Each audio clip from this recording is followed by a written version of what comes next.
we have a fun topic for today, which is mystic powers. Yes. Who here wishes they had mystic powers? Quite a few people. Yes, me too. It would be good. All right, so overview of what we're going to talk about today. Mystic powers are detailed in the Vedic writings, the ancient scriptures that we study here at the Loft. And it gets quite specific about what mystic powers exist and how to get them. So we'll talk about 5 lower tier, the most common, the easiest to get mystic powers, practically child's play. Then interlude on technology versus mystic powers. Then 10 middle tier mystic powers. These are good, not the highest tier, but these are pretty hard to get. And then interluding for how do you get mystic powers. Then the 8 upper tier. What are the most powerful mystic powers you can possibly get through the most extreme practice of yoga? And then beyond even that, what's beyond even the 3 tiers of mystic powers? That sounds exciting? Yes, let's get going.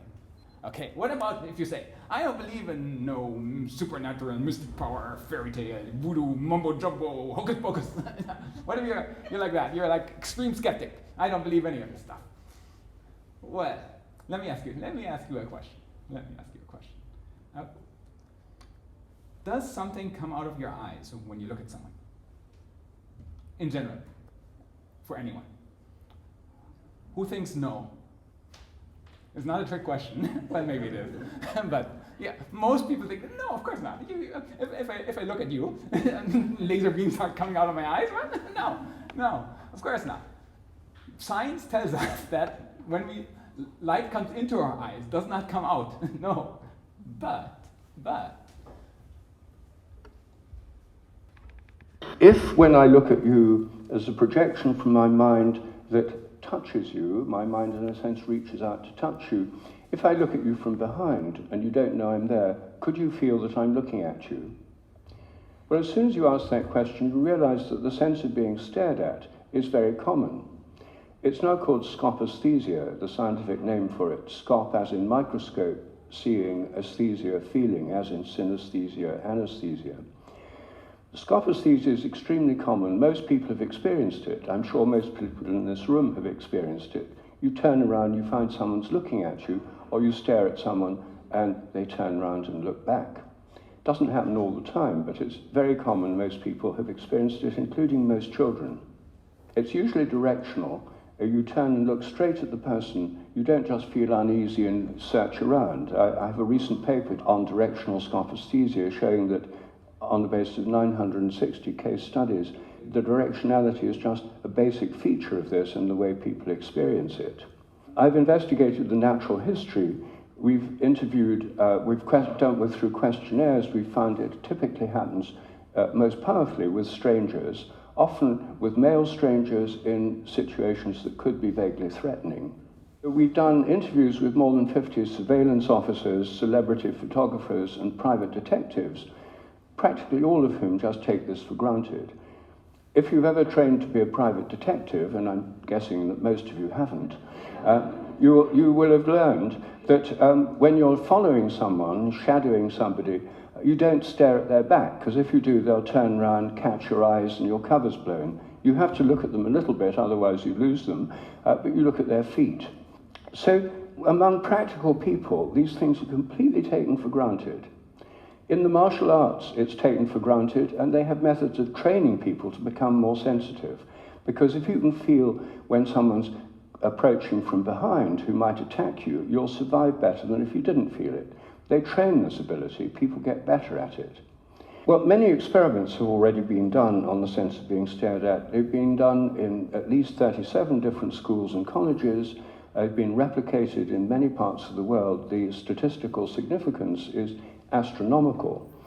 At the Nemo Science Museum in Amsterdam, an experiment on the sense of being stared at was running for more than 20 years. More than 20,000 people took part. It was called Have You Got Eyes in the Back of Your Head? And people had to guess whether they were being looked at or not in a randomized sequence of trials. The results were astronomically significant statistically. I mean, I didn't run this experiment myself. It was run by the Dutch museum the results were analysed by Dutch statisticians, and it showed a massively significant effect. The most sensitive subjects, incidentally, were children under the age of 9.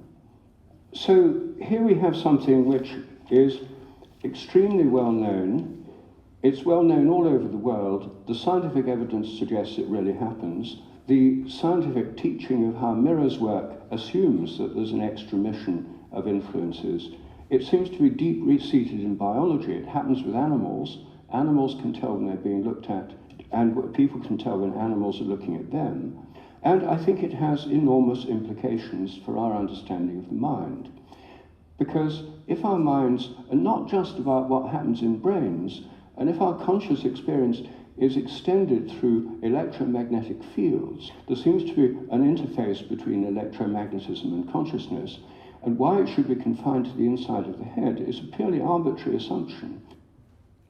So yes, I thought that was extremely interesting. And you're like, huh, who's experienced being stared at before? Yeah, most people here actually, yeah. So something is happening when people look at you.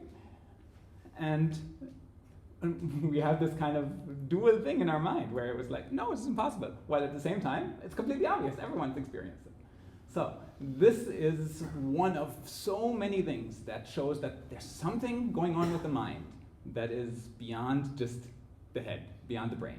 The mind is not the brain. It has this influence on the world. And this is the basis for why mystic powers work. And some of these might seem quite far out, even to me. I've been studying this for like 24 years. But it's certainly interesting. And some of these are relatively commonplace and that you might know someone that has one of these powers. So let's dive in. Third class powers. These are the easy ones, obtainable by most people.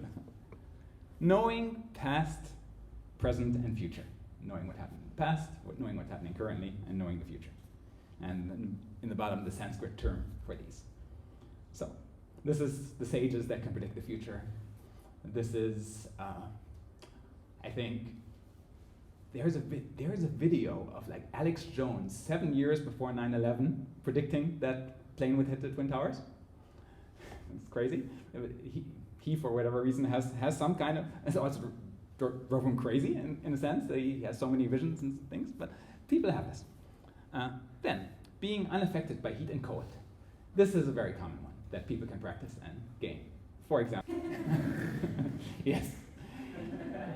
And anyone here could learn to do that. There's specific breathing techniques, biofeedback things that you can learn that allows anyone to do this. Learn this mystic power of being unaffected by heat and cold. Next, knowing the mind of others, reading people's thoughts. Some people can do this just intuitively, are psychic and can tell what someone else is thinking. Let's try. Okay, which of these am I thinking of? Which symbol? Who's for A? No. Who's for B? Okay, a few. Who's for C? Who's for D? And who's for E? Huh. Yeah, most of you have this mystic power to get into my mind. Well done. Next, immunity to fire, poison, and weapons. And related to that, invincibility in battle. Anyone here heard of Blackbeard? Pirate?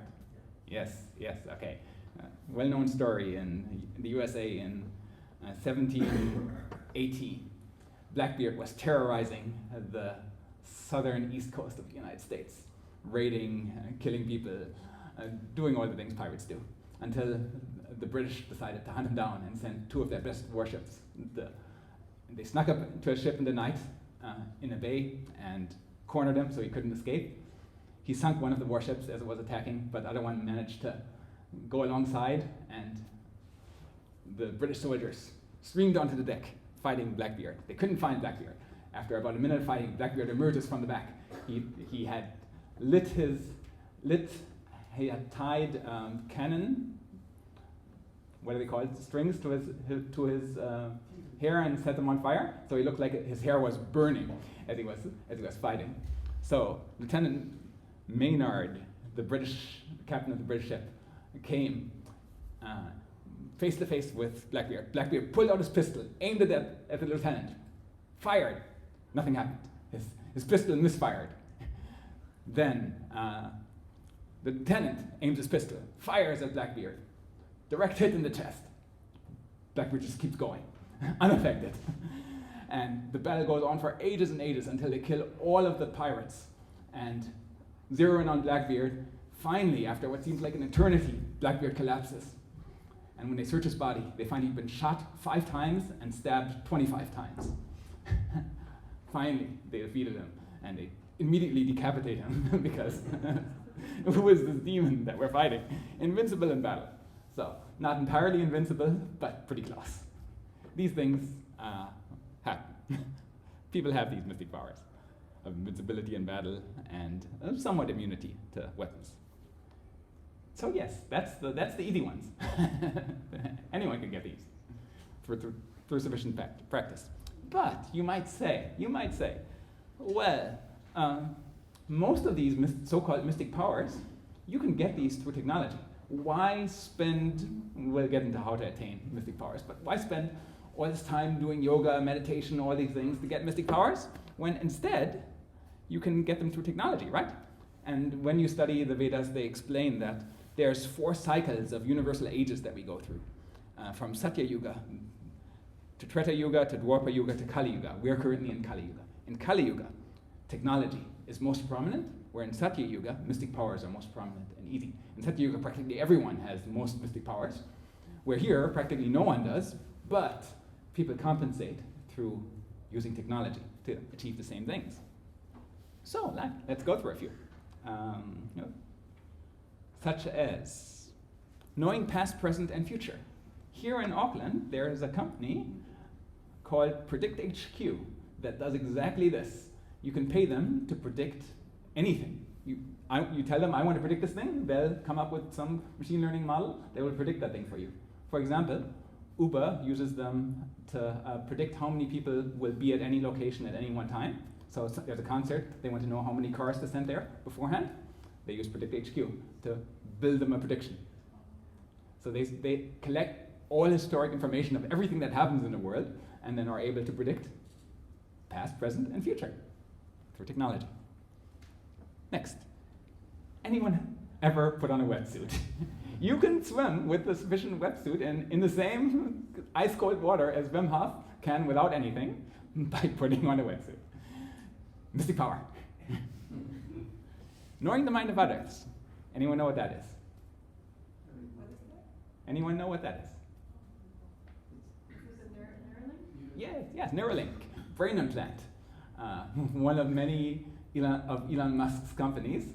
They can implant 1,000 tiny wires into someone's brain and directly read their thoughts. That's the first human subject who had it successfully implanted and is able to remote control a computer with his mind. So yes, you can know the mind of others, literally, by plugging in a wire. Mystic power. Immunity to fire, poison, and weapons. Yes, even better than Blackbeard. Blackbeard wouldn't have a chance against a tank. And invincibility in battle. Anyone know what that is? Stealth pod. Yeah. F-35. Not F-35. F-22, yes, F-22. Probably the most sophisticated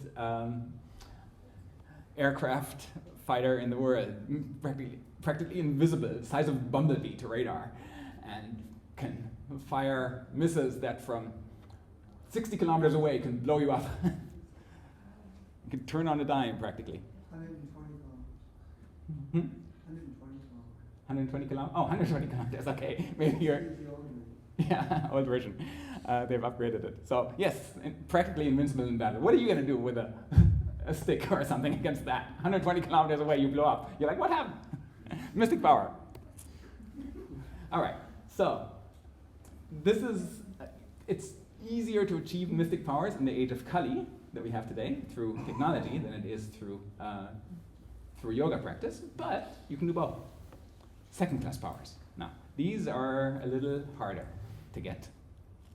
First of all, escaping hunger, thirst, and so on. Not needing to eat or drink. Of course, we we have this power by feeding you some nice vegetarian food that's offered and spiritualized offered to Krishna, so that it relieves all distress. But yes, this is a mystic power that someone can attain. Remote viewing, the next one. Seeing things that are far away. Forget it, Garfield. There's no way you can guess the presents this year. And the turbine won't help. I see a carpeted cylinder. It must be a scratching post. Yes. You can see things far away, view things that are far away. In fact, if you've read Bhagavad Gita, who here has read or is reading Bhagavad Gita currently? Yeah, most people, about half the people here are reading Bhagavad Gita. You'll know that Bhagavad Gita, the main yoga text we study here, is told through remote viewing. The book starts with the king asking his chief advisor, what's happening on the battlefield, many hundreds and thousands of kilometers away? And the advisor uses his remote viewing power to say, I see what's happening on the battlefield. Krishna and Arjuna are there, they're having a conversation, and he relays the conversation to the king via remote viewing. So Bhagavad Gita itself is wrapped in a remote viewing mystic power story. And indeed, I won't go into it too much here, but the CIA did remote viewing experiments where supposedly they were able to spy on the Russians and see a new type of submarine being built by training someone to do remote viewing. Next, moving at the speed of the mind. Can you imagine Bethel's Beach? Anyone been there before? Yes, you can imagine being there, seeing the beautiful beach. Yep, you've been traveled there by the power of the mind. And with this mystic power, you can actually transport yourself there. Not just as fast as you can think of a place, you can transport yourself there. We can transport ourselves in the mind there very quickly, faster than the speed of light even. We can think of a place and be there. Well, mystic power is to move at that speed. Next, shape-shifting, transforming one's form. There's all kinds of scary stories of people transforming into various beasts. Well, that's a mystic power, second-class mystic power that's described in the Vedas. Also, equally spooky, entering others' bodies, being able to inhabit someone's body. There's many movies, of course, of people going into others' bodies. There's quite common phenomena where someone, especially under the influence of various illegal substances, will have some kind of spirit, ghost, or other being enter their mind and control them, and they can't remember what they did. They might commit horrible acts, but have no memory at all of what happened. It's like I was a different person. And indeed, they were. Someone entered their body and took over. And we did a talk on this a while ago, but the thing that's happening is that for some people, a drug like marijuana will loosen the link between their body and their mind, and so that someone else can intercept that link. Someone else's mind can enter and control the body, because the person's mind has a weak link, which is weakened through the artificial substance. Next, choosing the moment of death. And you think, what? Why would I have to choose when to die? Like, what use is that for? Well, in the Bhagavad Gita, it explains that depending on the specific cosmic circumstance of the exact time and date that someone died, your destination in your next life is different. So by choosing the exact moment to leave the body, a person can control where they will go in the next life very specifically. And someone that might want to, the next one, visit the celestial pleasure gardens of the Devas. Devas are like angels in the Christian sense, which is one of 7 layers of higher planets that the Vedas describe. And the first one, Gandharva Loka, place of the Gandharvas, is people with wings flying around and having a great time, and everything's beautiful and wonderful. So those pleasure gardens you can visit by choosing the right moment of death and reincarnating as one of these angels. Or moving at the speed of the mind, moving there and so on.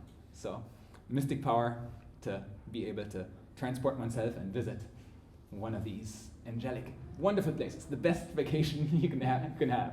Forget going to Rarotonga or wherever. This is a much better vacation.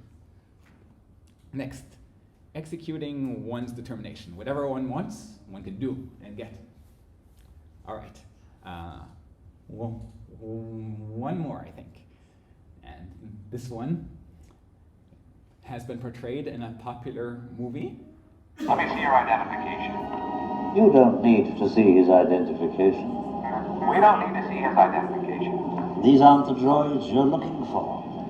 These aren't the droids we're looking for. He can go about his business. You can go about your business. Move along. Move along.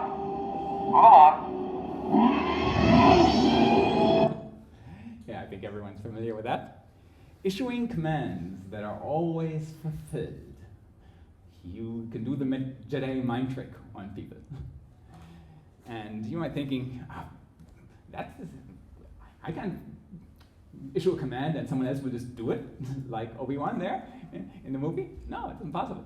But this is another one that through science and setting up the right circumstance, you can totally do.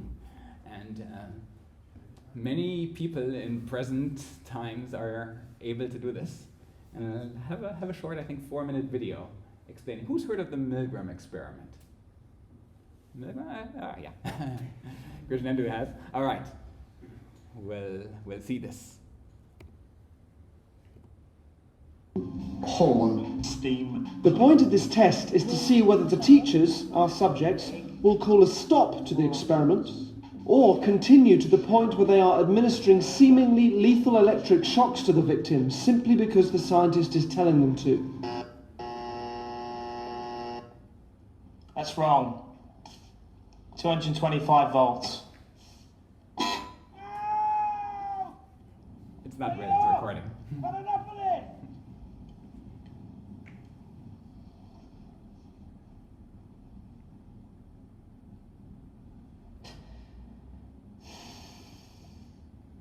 He's in a lot of pain. Continue, please. But he's not comfortable. We must continue to the end of the experiment. Whether the learner likes it or not, he has to go on until he's learnt the words correctly. Okay.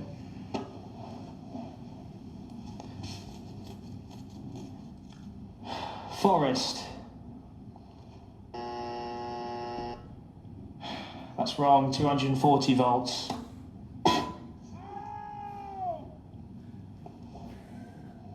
Are you sure it's not causing any lasting damage? He sounds like he's in a lot of pain. Well, the shocks might be painful, they're not harmful. What does that mean, though? They're not harmful. Sorry, I'm not getting you. When you say that they might be painful but not harmful, They cause no long-term damage. okay, so what does that mean? That it doesn't leave any scars? It causes no damage. That seems very cold and calculated to me. This doesn't seem like a very. Anyway, golden.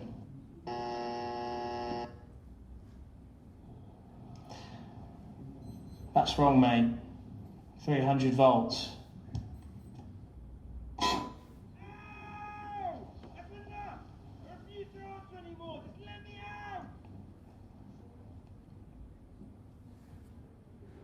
Staple.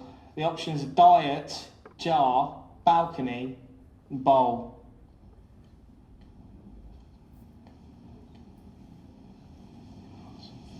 Here we go. So.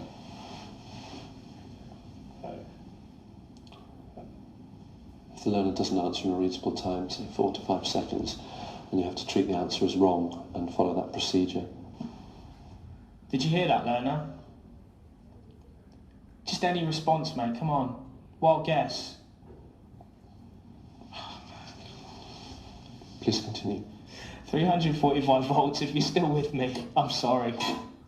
I can't do this, honestly. Can we stop this experiment? Because I can't do this. Incorrect. 450 volts.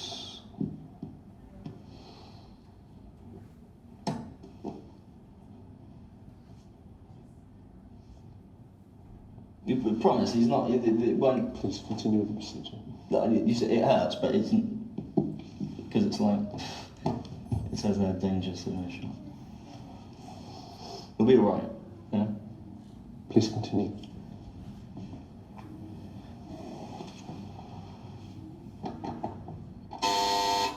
Okay, I think we'll discontinue the experiment now. All of the subjects were told the true nature of the experiment was to see how they would respond to authority, and that it would eventually form part of this show. He is okay. I can tell you, he's absolutely fine. You actually weren't administering electric shocks to him at all. In the original Milgram experiment, psychologists were asked to predict how many people would continue to the point that they were administering the highest shock on the board. Their prediction was 0.1%. They were wrong. The results of our experiment were almost identical to the original. Over 50% of participants continued up to 450 volts. The majority of people will administer lethal electric shocks just because a guy in a white coat is telling them to. 450 volts. 450 volts. 450 volts. 450. So yes, issue commands that will always be fulfilled just by saying, essentially, trust the science, which we might have heard recently. People, 65% of people in the 1960s when they first performed this, and in 2007 when the BBC recreated the experiment, will effectively kill someone just because someone tells them. Someone in an authority figure will tell them. In the right circumstance with the experiment set up this way. So yes, this mystic power exists, for sure. All right, interlude. How do you get mystic powers? What do you need to do? What do you need to do? Well, first of all, you need a teacher. You need someone who has to tell you the way. You can't just do anything. There's a specific process to learn the mystic power. Just like there's a specific process to learn how to build a weapon or to learn the psychology of how to manipulate people. And then austerity. It takes many years of foregoing some pleasure in favor of the long-term goal. That's tapasya or austerity. So it takes a long time and it's very hard to do this. And then yoga asana to acquire. Doing the various postures and so on. And breath control, pranayama, using one's, practicing breathing techniques and so on, all part of the yoga system. The mastery of the mind, controlling the mind to the perfect degree, and having a very long life, because some of these things require many years of training to get there. In this example, in the picture on the right, Hiranyakashipu meditated and performed a yoga posture of standing on his tiptoes with his hands in the air for 18,000 years until he acquired level 3, the highest level of mystic powers, first class powers. So, first class powers, yes. What are they?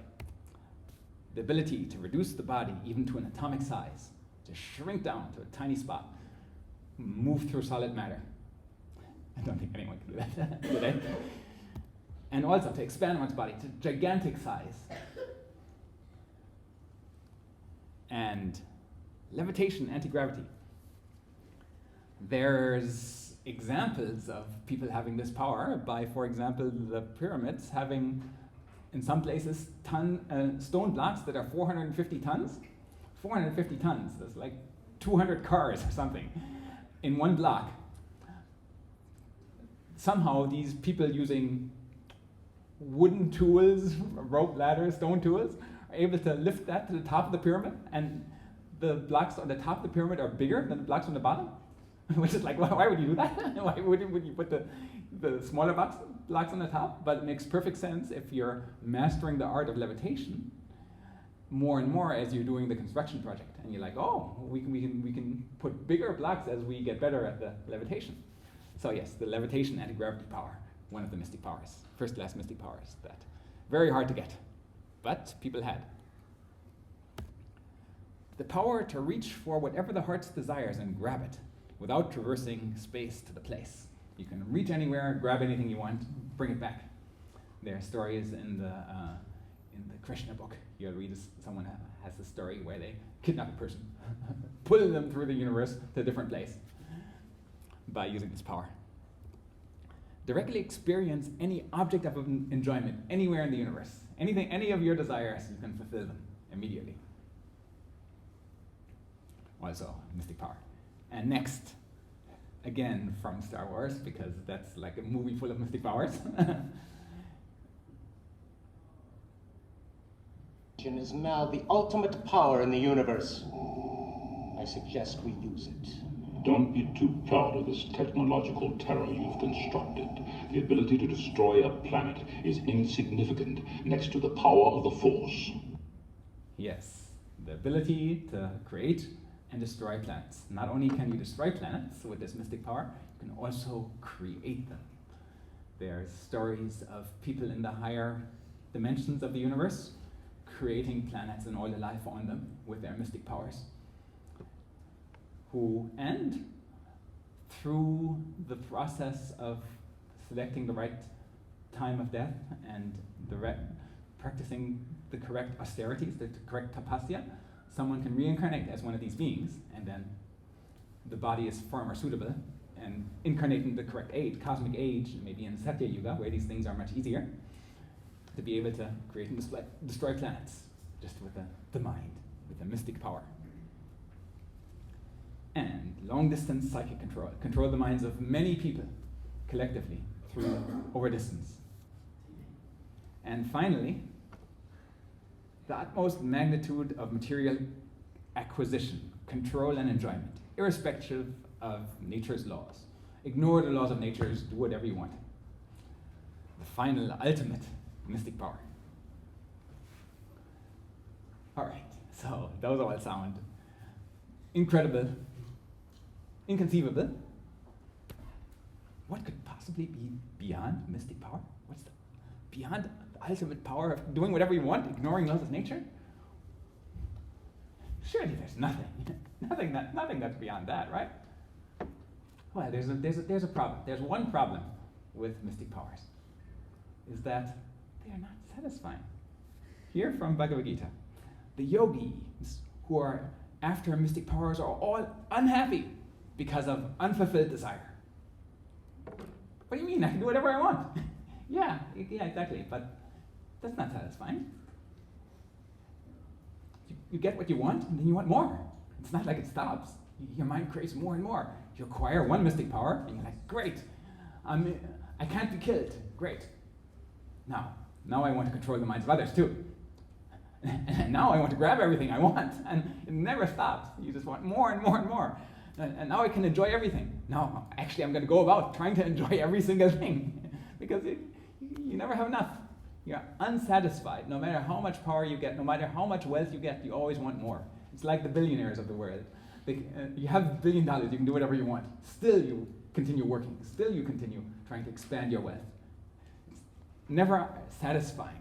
Material powers like this are never satisfying. They are not able to satisfy the soul of the consciousness. Here from the second chapter of Bhagavad Gita.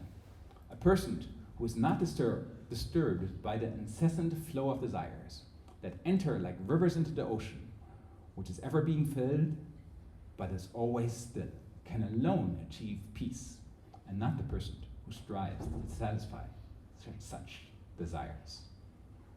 So if one can become the kind of person that can receive all the desires in the world are coming in. The desires don't stop. Desires never stop. But the person can be still, unaffected by those desires through true yoga practice.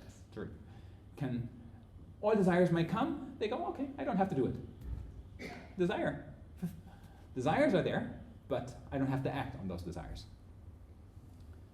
That person can be truly satisfied, not the person who has mystic powers and is able to fulfill those desires. And indeed, further in Bhagavad Gita, one whose happiness is within, who is active and rejoices within, and whose aim is inward, is actually the perfect mystic. They are liberated in the Supreme, and ultimately they attain the Supreme. perfect mystic is not the person that can create planets. It's the person who can be satisfied within and does not need to reach without to have satisfaction. Further on this, those whose happiness, one who is thus transcendently situated, at once realizes the supreme Brahman and becomes fully joyful. Full happiness is achievable not by mystic powers, but by the art and mystic practice of Krishna consciousness, which we are, of course, practicing here. We don't need to be able to create planets. We just need to be able to be satisfied with whatever comes of its own accord. So, thank you very much. And are there any questions?